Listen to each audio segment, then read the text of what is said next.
Hello mga person ko! Magandang buhay and this is my another vlog! Enjoy watching! Mwah!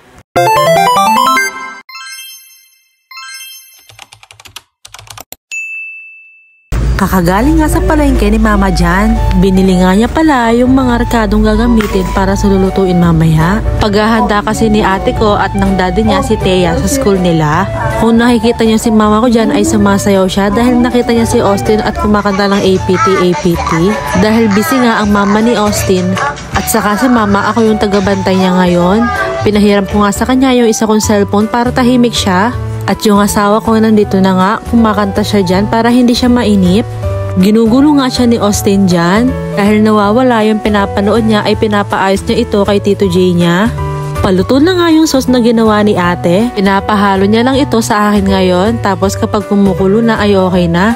Yung asawa ko naman ay inayos niya na yung pasta. At ayan na mga person ko, ayan na po yung finished product natin. Nakapaggawa na nga po tayo dyan ng spaghetti, chicken fillet at saka yung hotdog na may marshmallow. Ang ganda-gandang tingnan ng mga pagkain. Share ko lang mga person ko, dati nung mga nag-aaral kami parang hindi naman namin nagawa yung ganyan. Nakakatuwa lang isipin si ate ko at ng asawa niya ay ginawa nila yan para sa anak nila. Papunta na nga pala tayo sa Bekuran Elementary School.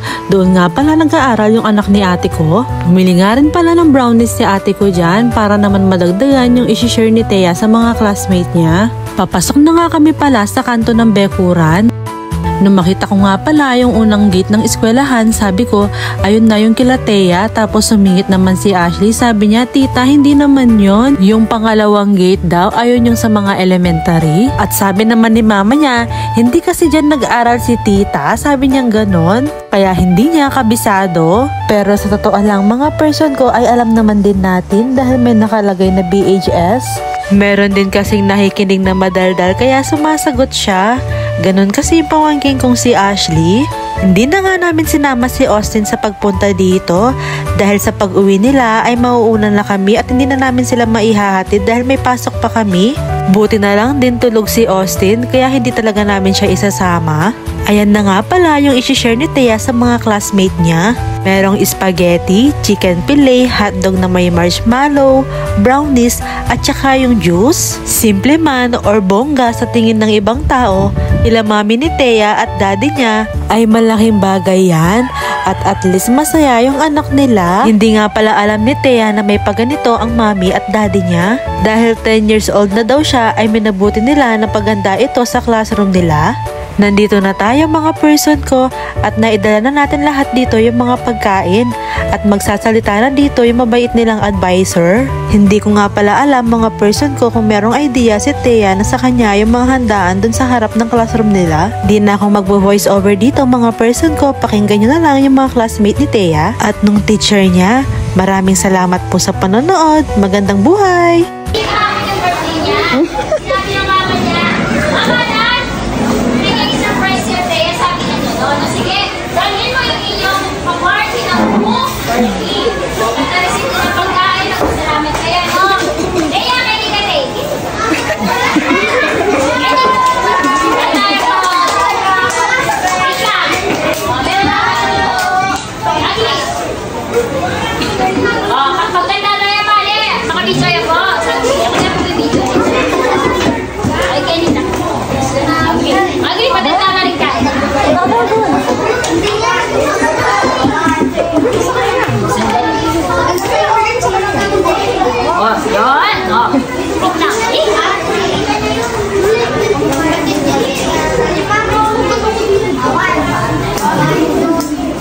Oh, ready?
Kaya babaliktad?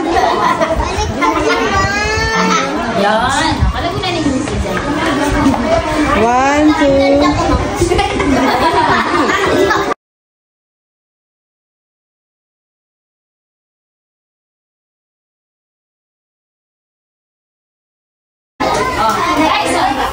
Ganda, bigyan mo din.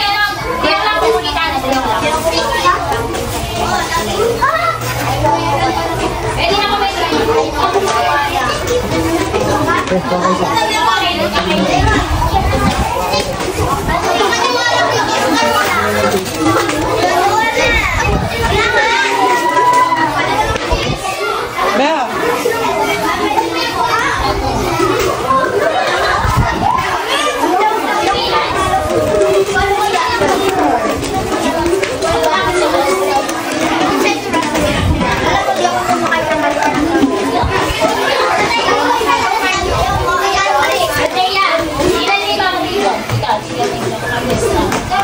Ito na kayo, Be? Meron ka na, Be?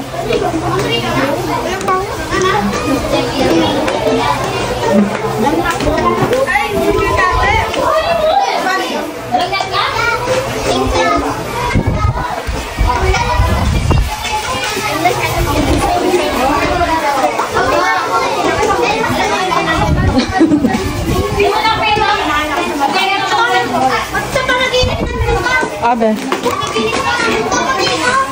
May nakaupo ba ito?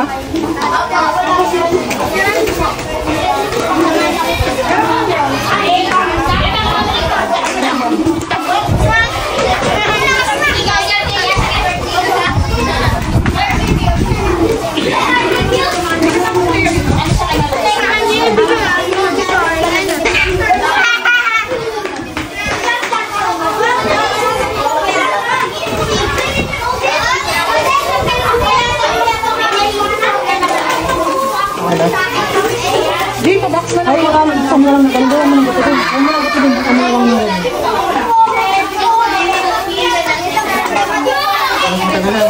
Ano ba? Siyempre, napatusok mo yung ano dyan.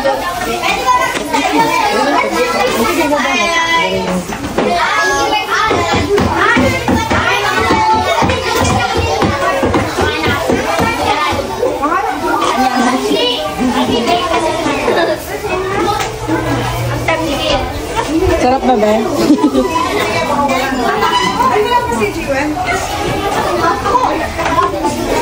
Eh, baka gusto mong mag-message kay Kaya. Happy birthday. Ano, Be? Happy birthday. Ano, Be? Message ka, Be? Bawal. Ha? Bawal ako sa labang cell. Ah, gano'n. Kami din. Ay, gano'n. Batiin mo si Teya, Be, oh. Happy birthday. Ikaw, Be.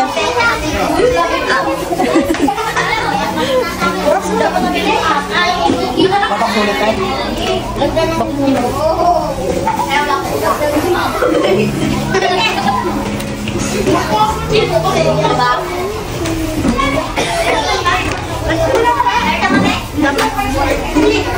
Okay na, patayin ko na na, Teya. Teya. Uy! Batiin mo si Teya, Be.